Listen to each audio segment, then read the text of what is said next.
Welcome to another episode of the Writing Expensive Words podcast. Today, I'm going to talk to you about something that I am really pumped about.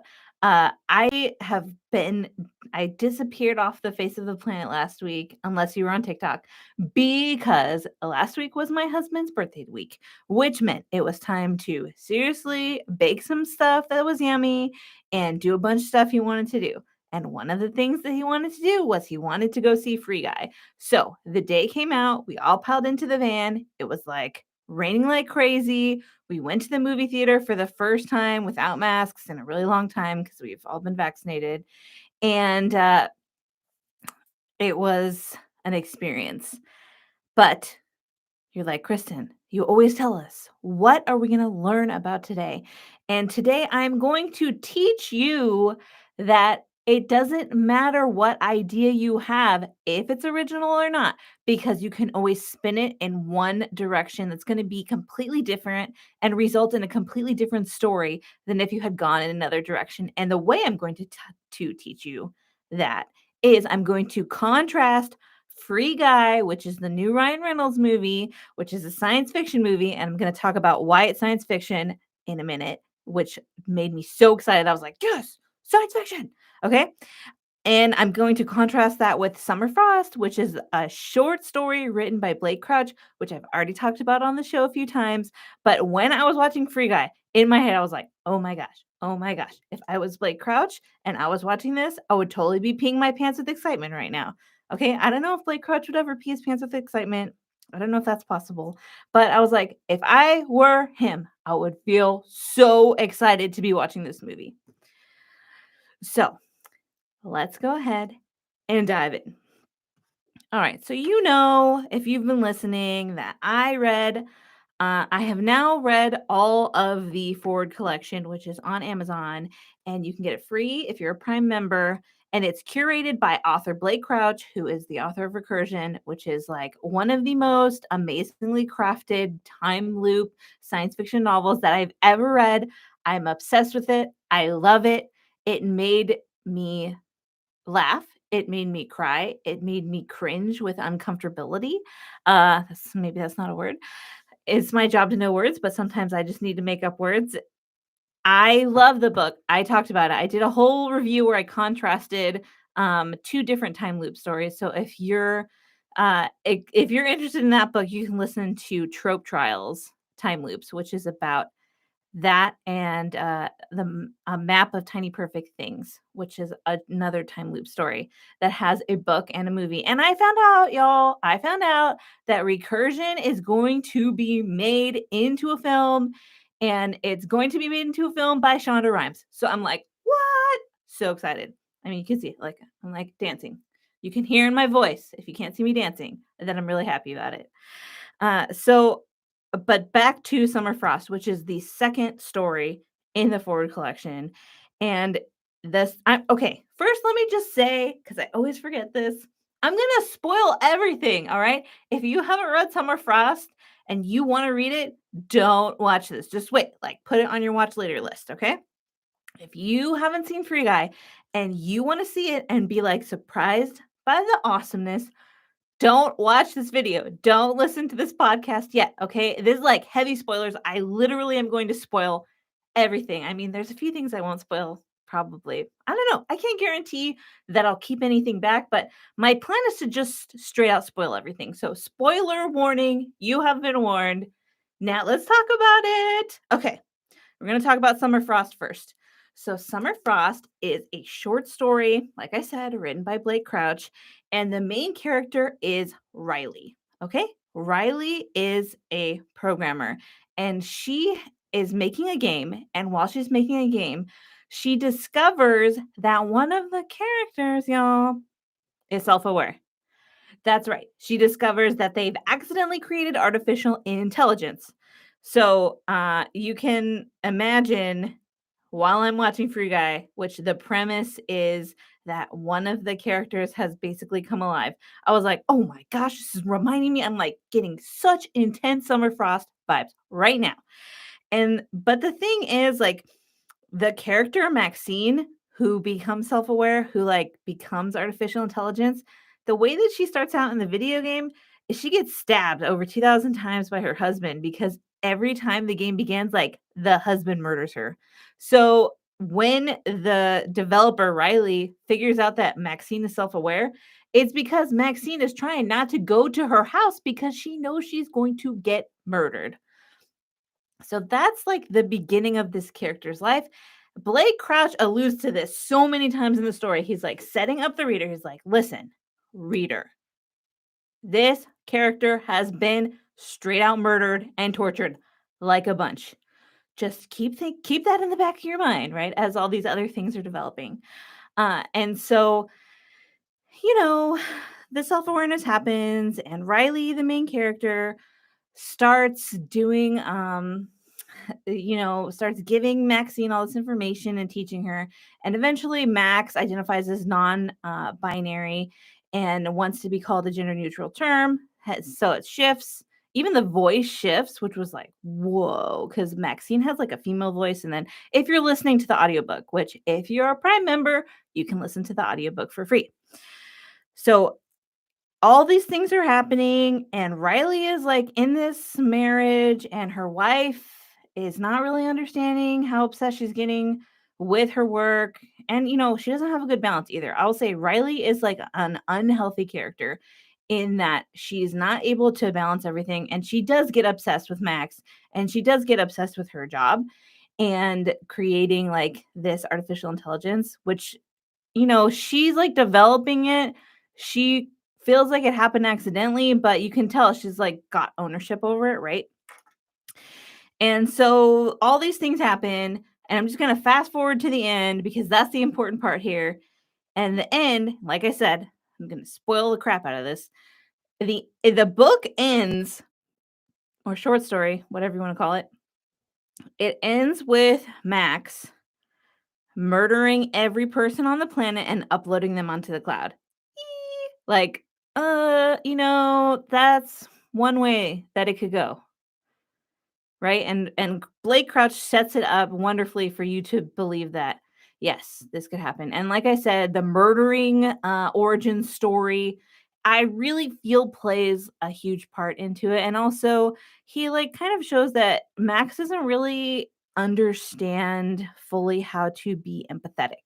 So that's another huge factor into this story. So like I said, I was like in the movie theater watching Free Guy, which really surprised me because I thought it was going to be like a funny kind of throwaway film. No way. It had a really fully fleshed out story. Really and fully are like redundancies, but so don't write that way. But I was just like, my mind was blown with awesomeness. And so Free Guy is basically the same premise where there is a character in a video game that becomes self-aware, although it's triggered by something really interesting, which I'll talk about in a little bit. And the self-awareness, instead of going to the dark place, goes to something really cool. And in Free Guy, there are two developers in the background. You have Millie, who also goes by Molotov Girl inside the game. And then you have Keys, who works at the place where the game is developed. And it's called Free City. And Guy, who's Free Guy, right? Because he lives in Free City, is triggered by Molotov Girl singing a song. And the reason, like the background for his character is supposed to be that he's in love with a girl that he can never find. Like he can never find this perfect girl he has in his head. But we find out later, like I said, I'm going to spoil this like crazy too, that the character of Guy is modeled after Keys, who's one of the developers. Because listen, Free City is a different game. Millie and Keys developed a game that is basically meant to be all AI, where people just watch the characters interact with each other and grow and learn. And so this guy, Antoine, who's played by Taika Waititi, who was hilarious in the film, by the way, Antoine stole it from them. And so Millie's trying to prove that he stole it. And Keys is working for Antoine because he hired him out of guilt, basically, because he stole it. Or not guilt, to silence him. Like, Antoine is not a smart guy. I'll just say that straight out. And there's a lot of oh my gosh, I could just talk about all the tie-ins in this film forever because there are a ton. Because, uh, Taika Waititi is no, I won't. He's directed episodes of The Mandalorian. So, like, I was like, "Oh, he's basically a genius." He has directed these amazing films. If you should just look him up because his stuff is great. But I'm getting distracted. I need to focus on the story. But I got really excited about this film because there were a lot of times because it was super thoughtful. And so basically Guy, who is an artificial intelligent character, he's the AI. He's the main character of this film, which is interesting because in Summer Frost, we have Riley as the main character. She's the developer, and Max is the supporting character. So this was kind of opposite, where Guy in Free Guy is the main character, and then the developers seem like the supporting characters up to a certain point. And I like this is based on the same idea. That's what I want you to understand. It's the same idea that a video game character has become self-aware. And with Max, she goes crazy and murders everyone on the planet. But Guy is not like that. And we see Max as like the ultimate AI gone wrong. Okay? Right? Just stay with me here for this. And then Guy is the ultimate what if AI has gone right, to where at the end he's making like really considerate, empathetic, emotion-based decisions, understanding his reality versus the outside world and the characters, aka Molotov girl, who live there. And I was just, man, it was really good. But the thing that really impressed me about the storytelling in this film, well, first of all, it was like, dang, no plot holes at all. I couldn't find any. I'm sure Maria could find like maybe half of one because she always finds one. And if you don't know who Maria is, she's my bestie who's also my copy editor, and she is the plot hole findinator. She can find the tiniest plot hole that even like I don't recognize. She'll find it. That's her superpower. So we have this story where there are, I mean, the clues dropped along the way. I was able to follow every single breadcrumb. Like I knew, like in the very beginning, Guy wakes up and he's in his apartment in Free City, and he goes and he like does this weird thing with the blinds, and I'm like, that's connected to something, right? Like you don't see, like it's apparent. It's carefully crafted storytelling. And so I was like, who wrote this screenplay? And I found out that the person who originally wrote the screenplay, the one that got picked up, is Matt Lieberman. And he also worked on Playing with Fire, which I haven't watched yet, but it's on my list to watch with my kids. Adam's Family, the 2019 version, and The Christmas Chronicles. And I was like, okay, cool. I really don't know who this guy is, but he seems really talented. And then I read that he was part of the Disney writing, oh gosh, starts with an F. But he worked on things like Short Circuit, which if you're my age, of course you know what Short Circuit is. And so I was like, yes, okay, he has a really strong background in storytelling. And the person who co-wrote the screenplay with him is Zach Penn, who worked on The Incredible Hulk, X2, X-Men Last Stand, The Avengers, and the show Alphas. So a very superhero-minded individual, let's say. The story was killer. I mean, it just made you feel all the things. Of course, it was, like, hilarious because it's Ryan Reynolds, right? And the jokes just landed every single time. There were so many moments where I was just, like, giggling for, like, a straight minute. And that's a delight when you're going into storytelling. But I also dude, this movie made me cry, all right? Like, this was a journey that you went on with a character, and even though you know the character's not real, like they set it up pretty like right away that this is a like one of the characters in the game that's computer generated. It's not a real person, and yet you care about them. You care about what goes on. You root for them, even to the point where you're rooting against real life people like Keys, which is one of the developers who's working for the company that makes Free City. So you have all these impressive storytelling features And you have these different storylines going at the same time, and you can tell when they're going to merge, and you're like, yes, I really loved it. I just want you to understand. I know I've said this a million times, and you're like, Kristen, you've already said this a bunch, that there's nothing new under the sun, right? That's a Bible verse. There's nothing new under the sun. But listen, you can take two stories that have the same premise, the same basic premise, and you can create two totally different yet awesome stories. Doesn't that make you feel like liberated? Doesn't that make you feel like you can do anything? Uh, I will also say, of course, there's a lot of Marvel shout outs. There's some Star Wars shout outs in Free Guy. Listen, if you haven't seen it, I didn't like give away everything. Go see it. Like, it's awesome.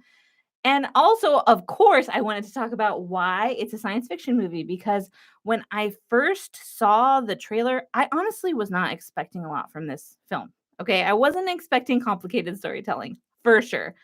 But I realized I thought it was gonna be fantasy because, like, you're in a game world, right? And that's fantasy. But then because the characters in the game become self-aware, not the main characters that are powered by humans, obviously, but the side characters, they are artificial intelligence, which means guess what? This movie is science fiction, which I was really excited about because how many awesome, funny, compelling, make you cry, make you feel all the feelings science fiction movies have come out this year. It hasn't been a lot. And so my science fiction soul was fed in a way that it hasn't been fed in a long time as far as films, right? Like I have read some good books this year. And I have quite a stack of other books that I need to read. But I just want you to understand that you can write an awesome story, even if the premise sounds a lot like another story that you've read or a film that you've watched. If you make sure that the reader can connect with the main character, because in Free Guy, that is what happens right away. That was a little snappy snap because it's instant where you're just like, I care about this character. He's nice. He wants to do the right thing. He cares about his friends. That is like a huge cheat code right there, right? If you want people to like your character, make their friends be nice and like them. That's the whole premise behind the show House, which there's no way we should like him at all. And at the end, I didn't like him, and I don't think you're supposed to. And I didn't even watch the end because, ugh. But that's how you get people to root for your character right away. You introduce nice characters, and we see Buddy, right? Like Guy's best friend in the film, his name is Buddy. It's just one of those things where I was like, yes, it says what he is. But like Guy, it says what he is.